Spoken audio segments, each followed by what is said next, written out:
आपकी अदालत में मध्य प्रदेशના ચીફ મિનિસ્ટર મોહન યાદવ પર આરોપ છે કે તેમની સરકારની ડોર કોઈ બીજાના હાથમાં છે. મોહનજી, જે દિવસે તમે મુખ્યમંત્રી બન્યા એ જ દિવસે કોંગ્રેસ વાળાઓએ કહ્યું હતું કે આજે મોહન યાદવની સરકાર છે, મધ્યપ્રદેશની સરકાર છે, હવે એ કેન્દ્ર શાસિત પ્રદેશ થઈ ગયો, હવે દિલ્હીથી ચાલશે આ સરકાર. જો કોંગ્રેસની સરકારોની તો એ અસલિયત જણાવી રહ્યા હતા. ભાજપામાં આવું ક્યારે નથી બનતું કે કોઈ ઉપર ડોર ચલાવે. કોંગ્રેસની આદત છે. ને મને યાદ છે કે એ સમયે અખિલેશ યાદવે કહ્યું હતું કે એમને તો બિહાર અને યુપીમાં યાદવોના વોટ લેવા માટે મુખ્યમંત્રી બનાવ્યા છે, થોડા દિવસો છે પછી જતા રહેશે. તમને યાદ હશે કે આ 2024ના લોકસભાની ચૂંટણી પહેલાની વાત હતી, પણ 2024નું આખું વીતી ગયું. આજે જ તમારા સમાચાર પત્રોથી જાણવા મળ્યું કે દેશના સર્વાધિક સારા રાજ્યોમાંના સીએમમાંથી મારો 6ઠ્ઠો નંબર આવ્યો છે. તો અન્ય વાતો મારે શું કહેવી હવે? પણ આ ડાયલોગ એમનો જ હતો કે ડોર કોઈ અન્યના હાથમાં છે? મને તો નથી ખબર કે કોણ આવ્યો ડોર તમારા સુધી પહોંચાડવા વાળું. મેં તો નથી સાંભળી.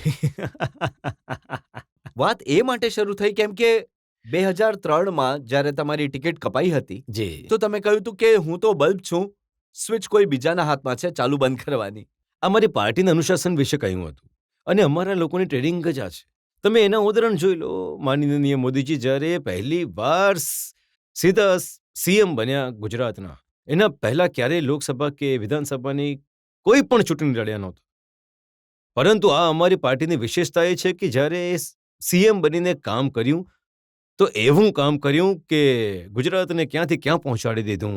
અને જ્યારે પીએમ બન્યા તો પીએમ બનીને દેશ દુનિયા જોઈ રહી છે કે ભારતને ક્યાંથી ક્યાં પહોંચાડી દીધો. આપણા બધાને માટે તો આ એનું જ ઉદાહરણ છે. પણ હવે ઉદાહરણ તો તમે પણ છો. જે રીતે તમને મુખ્યમંત્રી બનાવવામાં આવ્યા, મેં સાંભળ્યું કે તમે પોતે જ સ્તબ્ધ થઈ ગયા હતા. તમે જ મારા પ્રશ્નનો જવાબ આપી દીધો. હું તો બલ્બ છું, બટન દબાવ્યું તો ચાલુ. મને ખબર પડી કે મારી ટિકિટ કોઈને પરત કરવાની છે તો આપી દીધી. મેં કહ્યું કે તમારે સીએમ બનવાનું છે, સીએમ બની ગયો. મને ક્યાં વાંધો છે? તો કોણે દબાવ્યું બટન? પાર્ટીએ દબાવ્યું. પાર્ટી નક્કી કરે છે. પાર્ટીના અનુશાસિત કાર્યકર્તાઓની વિશેષતા છે કે પાર્ટીની અંદર અમે પોતાના વિશે નિર્ણય નથી કરતા. અમારી પાર્ટી પ્રત્યેક કાર્યકર્તાની યોગ્યતા, ક્ષમતા, કામ કરવાની પદ્ધતિ, વિચારધારાની પ્રતિબદ્ધતા, એના જીવનના આચરણના વિભિન્ન પ્રકારની વાતો ઘણા બધા પ્રકારે અમારા લોકો જુએ છે. અને મને ગર્વ છે કે મારી પાર્ટી મારા જેવા ગરીબ કાર્યકર્તાને અહીં સુધી લાવે છે. મને આ વાતનું ગર્વ છે. અમુક લોકો કહે છે કે જેપી નડ્ડાની પત્ની મલ્લિકાજી તમને રાખી બાંધે છે, ઘણો આત્મીય સંબંધ છે, એનો ફાયદો થયો. જુઓ, રક્ષાબંધન તો હું આખા પ્રદેશથી ઉજવું છું. 10,000 રાખડી બંધાવી લઉં છું મારા પ્રદેશની અંદર. દર તહેવાર બધી બહેનોનો જ છે. બસ પત્નીને છોડીને બધી બહેનો જ છે મારા પ્રદેશની અંદર. પણ એ તો પોલિટિકલ પરિવારથી છે ને. માં પણ જબલપુરથી ચૂંટણી લડ્યા હતા ઘણીવાર. જેના પિતા લોકસભાની ચૂંટણી લડી ચૂક્યા હોય, જેની માતાજી ચૂંટણી લડી ચૂક્યા હોય, એ લોકસભા પણ લડ્યા, રાજ્યસભા પણ લડ્યા, એ મંત્રી પણ રહ્યા, પણ મલ્લિકાજી ખુદ ચૂંટણી નહીં લડ્યા. તો આનો પણ તો અર્થ નીકળે છે ને. આ માટે હું માનીને ચાલું છું કે અમારી પાર્ટીની અંદર જે પદ્ધતિ છે કે જે કાર્યકર્તાને જેવા કામ આપે એને આનંદથી કરે છે. અને મને ગર્વ છે કે મને આ કાર્ય માટે લાયક સમજ્યા, મને દરેક પ્રકારના કામ આપ્યા અને હું કરીને બતાવું છું. રાજનીતિના જે પંડિત છે એમનું કહેવું છે કે મોહન યાદવને એ માટે મુખ્યમંત્રી બનાવવામાં આવ્યા જેથી ઓબીસી સમાજને પ્રભાવિત કરી શકાય. જેની જેવી દ્રષ્ટિ એવી સૃષ્ટિ. આ કોંગ્રેસની દ્રષ્ટિ છે. તેઓ પોતાના વોટ બેંકને માટે જાતિમાં આવી રીતે જુએ છે, જેને કારણે આપણું લોકતંત્ર નબળું પડે છે. સમાજમાં ઘણી બધી વાતો ઊભી થાય છે.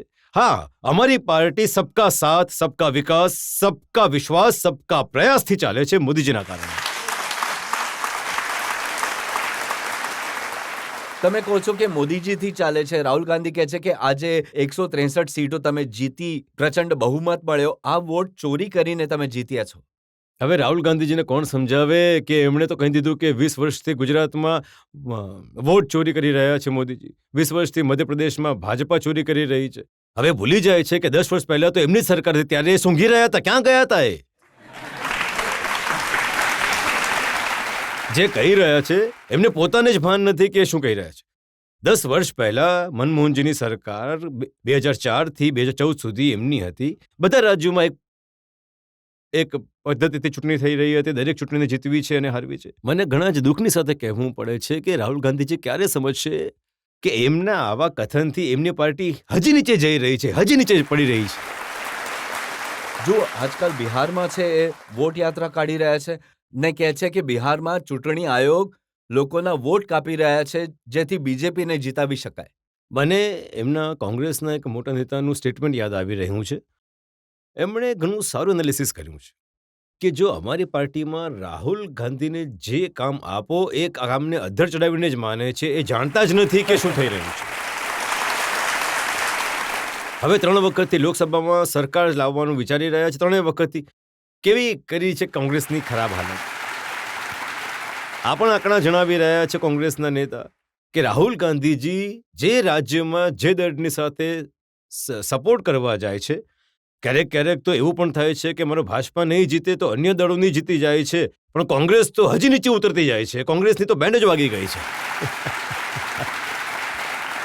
આ જ તો કારણ જણાવે છે કોંગ્રેસનું ચૂંટણી હારવાનું, જમીનદોસ્ત થવાનું. એ કહે છે કે નરેન્દ્ર મોદી, અમિત શાહ અને ઇલેક્શન કમિશન આ મળીને કોંગ્રેસને હરાવી રહ્યા છે. જો હું ઘણી જવાબદારી સાથે કહેવા માંગીશ કે રાહુલ ગાંધીજીને ઓપોઝિશનની પદની ગરિમાનો અહેસાસ નથી કે શું કરી રહ્યા છે. દુનિયાનો સૌથી મોટો લોકતંત્ર દેશ ભારત છે. દુનિયામાં વસ્તીની દ્રષ્ટિએ સૌથી મોટો ભારત દેશ. અને આપણા માટે ગર્વની વાત છે કે આઝાદીના બાદથી આજ સુધી ભારતનું લોકતંત્ર જીવિત છે. ભારતની સુપ્રીમ કોર્ટ દરેક પ્રકારના ન્યાયાલયની તંત્રથી ભારતનું ગૌરવ જીવિત છે. ભારતના ઇલેક્શન કમિશનના કારણે ભારતનું લોકતંત્ર જીવિત છે. પણ દુર્ભાગ્ય સાથે અર્બન નક્સલતાની માનસિકતાના કારણે રાહુલ ગાંધીજી આવા પ્રશ્નો ઊભા કરે છે જે આપણા માટે સર્વાધિક શરમજનક વાત છે, ઘણી જ નિંદાજનક વાત છે. જો એ લોકતંત્રના પિલર્સ પર પ્રશ્ન ઊભા કરે છે, એમણે જો સુપ્રીમ કોર્ટ પસંદ નથી, જો એમને ઇલેક્શન કમિશન પસંદ નથી, જો એમને સેના પર આપણી સર્જિકલ સ્ટ્રાઇક ન હોય, એર સ્ટ્રાઇક હોય, એના પુરાવા માંગે છે, તો મને લાગે છે કે રાહુલ ગાંધીજીને ડૂબી મરવું જોઈએ જો એવી વાત કરે છે તો. લોકતંત્રમાં જનતાની નજર ઘણી પારખી છે. એ જે કહી રહ્યા છે, જનતા બધાનો હિસાબ રાખે છે. આગળ જઈને રાહુલ ગાંધીને એમની પાર્ટી જવાબ આપવો પડશે એમના આ વ્યવહારના કારણે.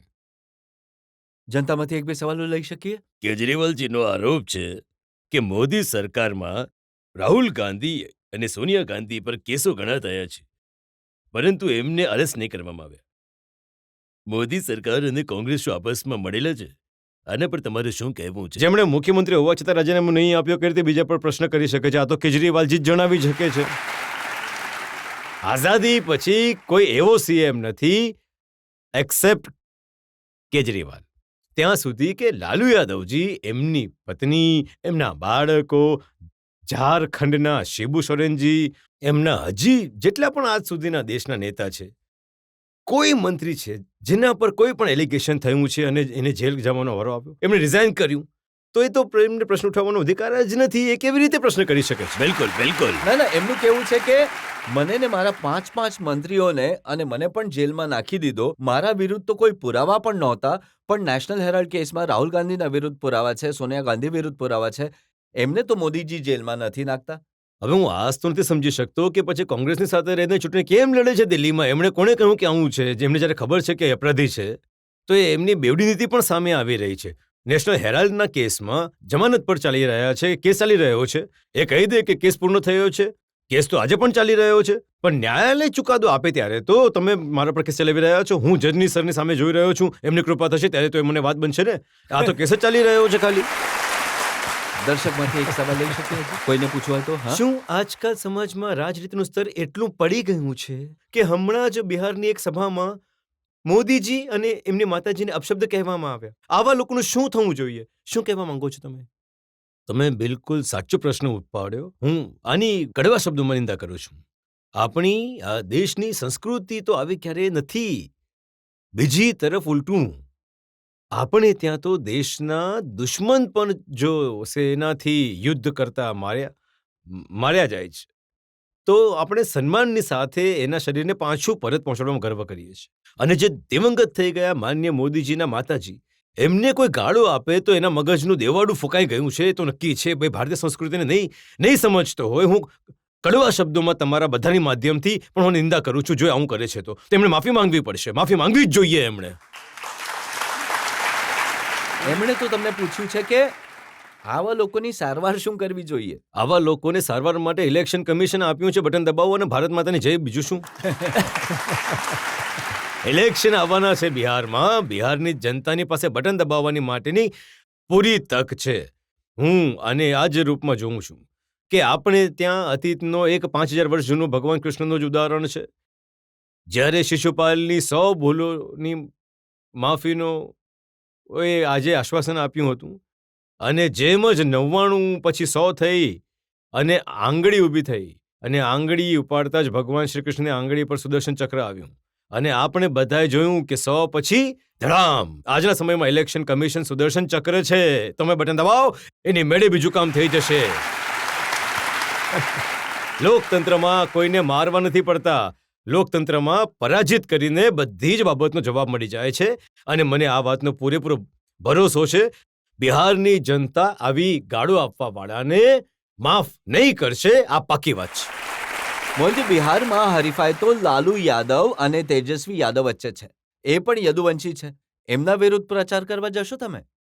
હું મારી પાર્ટીના પ્રચાર માટે જઈશ. સામે કોણ છે મને ખબર નથી. અમે તો મહાભારતવાળા લોકો છે. જે મારા ધર્મની સાથે છે અમને જોશે. જે મારા સામે છે સામે છે.